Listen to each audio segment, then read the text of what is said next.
effectivement, c'était quand même très compliqué de...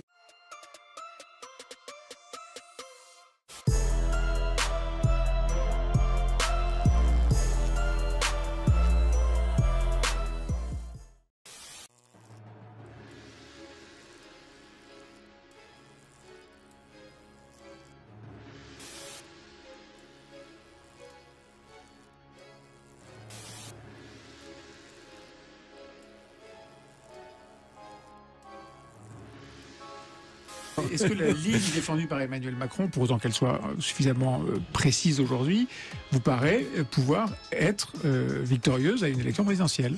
D'abord, Emmanuel est un ami. J'ai le plus grand espoir dans sa vie professionnelle et politique. Vous le classez comme présidentiable un jour, ce sont vos termes.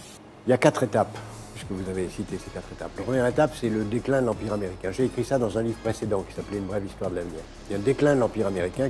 Les États-Unis sont plus capables de gouverner le monde. Deuxième étape, c'est qu'il y a une tentative de gouverner le monde par d'autres nations, pas une seule, parce qu'il n'y en a pas une seule qui va être capable de remplacer, mais un groupe de nations qui essayent de prendre le pouvoir. Ils n'y arrivent pas non plus. Troisième étape, c'est les entreprises qui essayent de gouverner le monde. Vous disiez, je crois, ils n'y arrivent pas non plus parce que le marché est plus fort. Voilà, ils n'y arrivent pas non plus, le marché est plus fort, donc ce sont les entreprises, le marché, pour une raison philosophique très profonde, c'est que la démocratie est locale, elle est dans un territoire, tandis que le marché est mondial. Donc le marché mondial, la démocratie locale, comme on n'a pas d'état de droit, ou d'état tout court, mais en tout cas au moins d'état de droit planétaire, le marché l'emporte. Et par nature, le marché, quand il n'est pas régulé, le marché, en gros, pour faire court, il est pour les riches, la démocratie, elle est pour les pauvres. Quand le marché l'emporte, c'est les riches qui l'emportent. Donc l'écart de revenus, ce que disait Yann Moix tout à l'heure, l'écart de revenus s'installe, le chaos, la priorité au court terme, le désastre absolu écologique, tous les désastres possibles. Et ce paroxysme-là, se résout par la guerre. Tout concourt, les technologies, tout concourt à la guerre. Donc, c'est la 4e étape. C'est la 4e étape qu'on peut éviter. Le XXe siècle aurait dû être un XXe siècle extraordinairement positif et heureux. Tout était en place pour ça. Puis des grains de sable. Les grains de sable, c'était du terrorisme qu'on appelait nihilisme.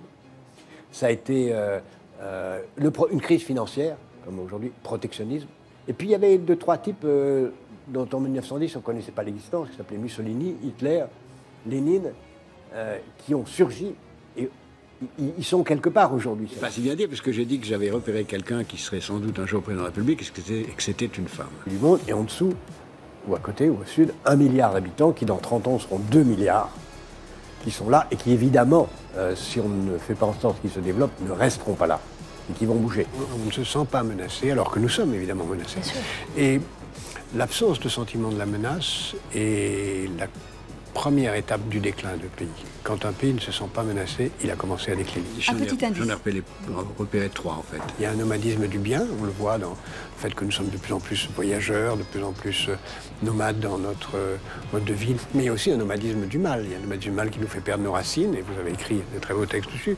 Il y a un nomadisme du mal qui sont les gens qui considèrent que les nomades sont là pour détruire les sédentaires et que rien ne doit leur résister. Mais il faut vivre avec cela. Je ne suis pas un radis et personne n'est un radis, donc les racines, j'y crois pas du tout, quoi. Les racines, ça ne m'intéresse pas.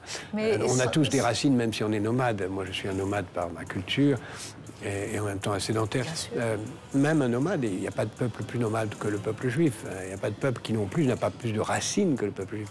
On a un marché mondial sans État mondial régulateur, alors on aura le chaos inévitable qui est qu'une très forte concentration des richesses à laquelle on assiste déjà, une sous-allocation des ressources, c'est-à-dire beaucoup de chômeurs, des mouvements considérables de population, aucune justice sociale, aucune répartition des ressourses. 27, plutôt une femme, président? Oui, certains disent que j'ai voulu dire en disant ça que j'annonçais l'élection de Madame Maréchal, Marion Maréchal, mais franchement, elle ne faisait pas partie de ma liste. Donc, pour moi, j'ai toujours pensé et écrit que la sédentarité était, qu'on le veuille ou non, je ne dis pas que je le souhaite, mais c'est une parenthèse dans l'histoire humaine.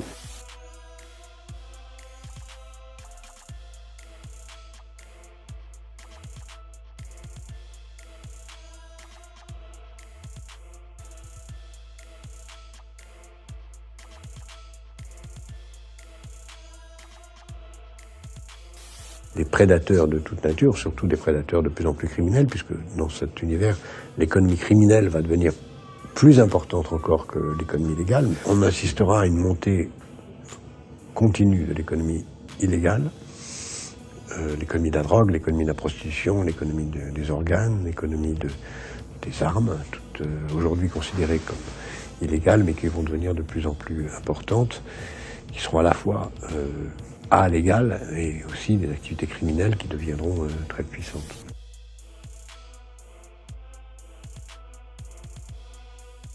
On aura des sources de conflits énormes qui se traduiront à la fois par des conflits, mais aussi par une demande d'ordre, une demande de sécurité, une demande de dictature. La démocratie sera en cause.